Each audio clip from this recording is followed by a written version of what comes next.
तो आज की वीडियो में मैं आपको बताने वाला हूं फ्रांस का टूरिस्ट वीज़ा जब भी हम अप्लाई करते हैं तो क्या कारणों से आपकी रिफ्यूज़ल आ सकती है। और अगर ये चीज़ें आपको पहले से ही पता है जब आप टूरिस्ट वीज़ा अप्लाई करने जा रहे हो तो आपका रिफ्यूज़ल के चांसेस कम हो जाएंगे एज़ कंपेयर टू अगर आप ये सारी चीज़ें अवॉइड कर दो जो कि मैं इस वीडियो में बताने वाला हूँ। टोटल 6 रीज़न है सबसे बड़े जिसके पीछे की सबसे ज़्यादा वीज़ा रिफ्यूज़ होते हैं। और बहुत सारे लोगों को तो इवन ये नहीं पता होता, 5-5 बारी रिफ्यूज़ होके 6-6 बारी रिफ्यूज़ होके बहुत सारे केसेस हमें मिलते हैं ऐसे कि उन्हें नहीं पता कि वो किस कारण से रिफ्यूज़ हुए हैं। और रिफ्यूज़ल लेटर आ जाता है ना तो अच्छे से उन्हें पढ़ा जाता है और ना कोई प्रोफाइल के बारे में बताता है उन्हें कि प्रोफाइल में ये सारे चेंजेस कर लो और उसके बाद ही अप्लाई करना। सेम ही प्रोफाइल को 1 बारी 2 बारी 3 बारी 4 बारी बार बार अप्लाई करके देखा जाता है। और मेरे को नहीं पता कि इसके पीछे कारण क्या है, क्योंकि जब भी हमारे पास कोई रिफ्यूज़ होता है तो हम नेक्स्ट टाइम उनका बहुत अच्छे से फाइल प्रिपेयर करके और डॉक्यूमेंट्स बढ़ा के या फिर एक्स्ट्रा एक्सप्लेनेशन कवर लेटर में दे के हम अप्लाई करते हैं। बट मुझे देखने को मिला है कि 5 बारी 6 बारी रिफ्यूज़ होने के बाद भी कई बार क्या होता है, छोटी छोटी सी गलतियां होती हैं जिसके पीछे की आपका केस रिफ्यूज हो जाता है और आपको पता भी नहीं लगता। तो इस वीडियो को स्टार्टिंग से लेके एंड तक बहुत ध्यान से देखना, क्योंकि इस वीडियो में आपको पता लग जाएगा कि रिफ्यूजल के कारण क्या हैं। हाँ, वीडियो थोड़ी लंबी जरूर जाएगी बट ये वीडियो की इंफॉर्मेशन जो मैं आज इस वीडियो में देने वाला हूं आपको पूरे इंटरनेट पे कहीं नहीं मिलेगी। कोई यूट्यूब पे इस तरह की वीडियो अपलोड नहीं करता है, क्योंकि इसमें हमारा खुद का काफी सारे पर्सनल नुकसान होते हैं। बट मैं कभी नहीं रुकता इस बात से, चाहे मेरा खुद का कोई नुकसान हो जाए। और मेरा काम है आपको बिल्कुल स्पष्ट सी बात बताना जिसको करने के बाद आपका वीजा भी आ जाए और आपको कोई टेंशन भी ना रहे। तो मेरा नाम है रमन, आप देख रहे हैं ग्रैब माई वीजा। सब्सक्राइब कीजिए हमारे इस चैनल को और टूरिस्ट वीजा में आने वाले अपडेट्स के बारे में अप टू डेट रहिए। तो जहां तक बात की जाए आज के टाइम में रिफ्यूजल्स की, रिफ्यूजल रेट बहुत ज़्यादा पीक पे हैं। और जैसे कि मैंने बताया 4 बारी अप्लाई करके 5 बारी अप्लाई करके भी लोग बैठे हैं जिनको कि समझ में नहीं आ रहा कि उनका रिफ्यूज़ क्यों हुआ है। तो सबसे बड़ी इसमें दिक्कत होती है रिक्वायरमेंट्स की। एक एम्बेसी की जो रिक्वायरमेंट है ना, वो ना तो आपको किसी साइट से मिलेगी और ना ही इसमें इलेबोरेट आपको एम्बेसी करेगी। चाहे उन्हें खुद फोन लगा लेना, चाहे आप वीएफएस को फोन लगा लेना, वो भी आपकी हेल्प नहीं करेंगे। और तीसरी चीज आती है यहाँ पे कंसल्टेंट्स। बहुत सारे कंसल्टेंट्स हैं, बहुत कुछ जानते होते हैं, वो आपको इसलिए नहीं बताते क्योंकि उस काम को करने में हो सकता है 2 मंथ या 3 मंथ या फिर 6 मंथ का टाइम जाए। तो मेनली बात यही है कि जब भी हमने टूरिस्ट वीज़ा अप्लाई करना है हम ध्यान से देख लें कि हमारी रिक्वायरमेंट पूरी हो रही है और किसी अच्छे कंसल्टेंट के थ्रू ही अप्लाई करना। मैं तो एक चीज़ बोलता हूं कि बड़े नाम के पीछे तो कभी मत जाना। देखो, अभी कोई बड़ा नाम है तो उन्हें कोई फर्क नहीं पड़ता कि आपका वीज़ा आए चाहे आपका रिफ्यूज़ हो। बट हाँ, जैसे हमारे जैसी कंपनीज हैं जो कि अप्लाई करने का भी खर्चा बहुत कम लेते हैं और इसके बाद भी आपको पूरी पूरी सपोर्ट करते हैं हर एक फील्ड में, हर एक चीज़ में आपकी डॉक्यूमेंटेशन बहुत अच्छे से बनाते हैं। क्योंकि जितने नॉमिनल कोस्टिंग हम लेके चल रहे हैं ना, अगर आपका वीज़ा आएगा तभी हमारा बेनिफिट है। अगर आपका वीज़ा आएगा, आप 10 रेफरेंस हमें दोगे तभी हमारा बेनिफिट है, अदरवाइज हमारा कोई बेनिफिट नहीं है। जो पर्सन आपसे ऑलरेडी 25,000 50,000 रुपये एडवांस में ले रहा है उन्हें आपकी प्रोफाइल से कोई मतलब नहीं है। अच्छा, दूसरी तरह के कंसल्टेंट ये हैं कि जो हायर साइड पे 20-25 हज़ार रुपये आपसे पहले भी लेते हैं और 10 लाख रुपए बाद में भी लेंगे। उन्हें भी आपकी प्रोफाइल से बहुत हद तक कोई मतलब नहीं है क्योंकि उन्होंने आपसे एडवांस ले लिया है और उन्हें यह फर्क नहीं पड़ता कि आपका वीजा आए या ना आए। वो अगर 10 केस अप्लाई करेंगे तो उसमें से एक वीजा तो वैसे ही आ जाता है। तो उनके 10 लाख रुपए तो वैसे ही बन गए, तो उन्होंने आपकी टेंशन क्यों लेनी है?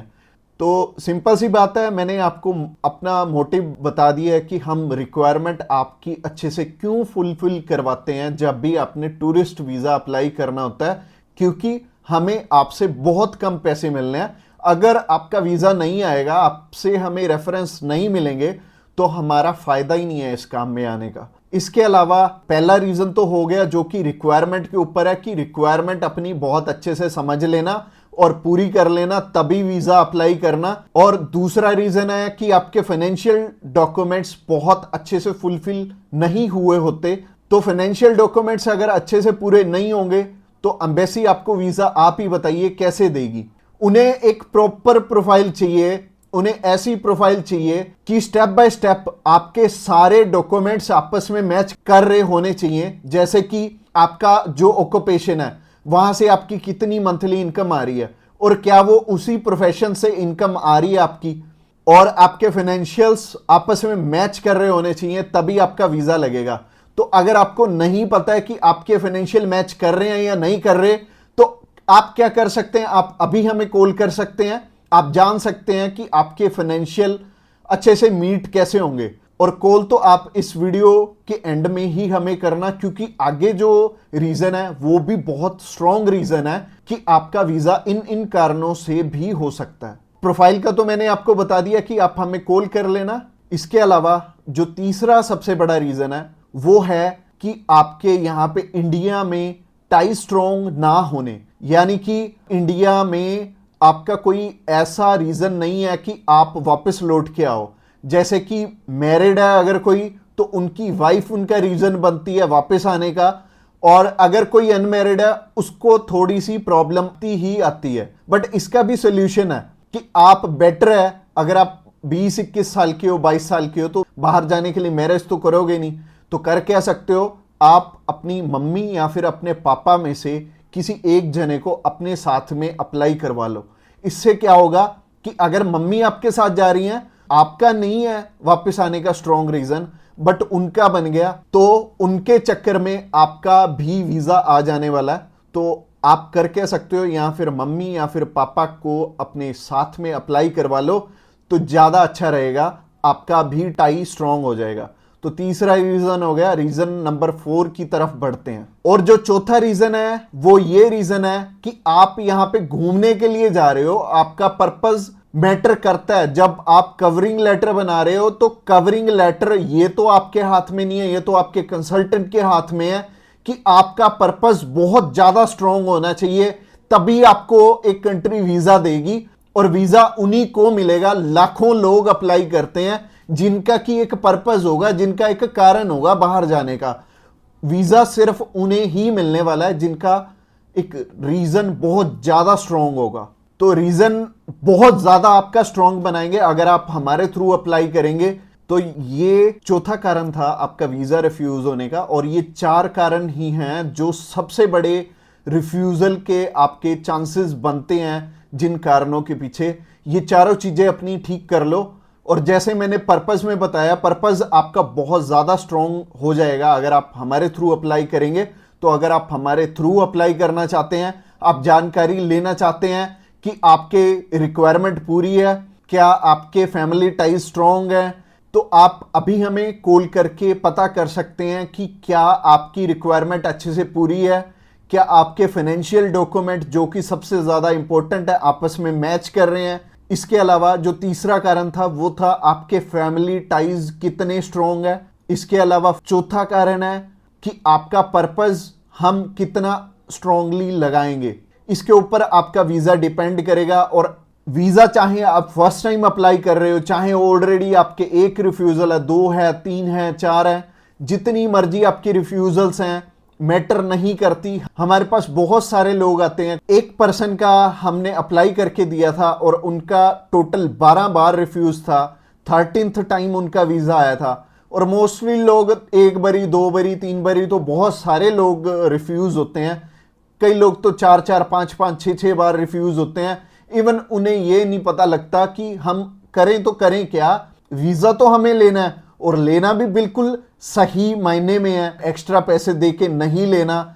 एक बिल्कुल नॉमिनल चार्जेस में ही अप्लाई करवाना है किसी से, तो उस कारण में वो ट्रैवल हिस्ट्री वाली साइड भी जाते हैं। तो ट्रैवल हिस्ट्री वाली साइड मैं तो बिल्कुल नहीं बोलूँगा कि आपको ट्रैवल हिस्ट्री बनानी चाहिए, क्योंकि इस टाइम एयर टिकट्स ही इतनी महंगी हैं कि अगर आप एक कंट्री में भी ट्रैवल करते हैं तो आपका 70 से 80 हज़ार रुपये लग जाते हैं। इसके अलावा अगर आप 3-4 कंट्रीज में ट्रैवल कर लिए तो आपके 3-4 लाख रुपए खराब हो जाने वाले हैं। और जैसे कि मैंने आपको पर्पस वाली वीडियो में बताया था, 15 से 16 हज़ार रुपये में आप हमारे थ्रू अप्लाई कर लेंगे और आप कम से कम 3 लाख रुपए में अपना 20 बारी अप्लाई कर पाओगे। तो ट्रैवल हिस्ट्री पे बिल्कुल भी पैसे मत लगाना। इसके अलावा अगर आप हमें अभी कॉल करना चाहते हो, कॉल कर सकते हो नीचे दिए गए नंबर पे। और इसके अलावा आप हमें व्हाट्सएप पे भी मैसेज कर सकते हो। व्हाट्सएप पे मैसेज करने के लिए डिस्क्रिप्शन बॉक्स में लिंक है, उस लिंक पे क्लिक करते ही आप हमें मैसेज सेंड कर पाएंगे और हम भी आपकी inquiry as soon as possible हम लेने वाले हैं।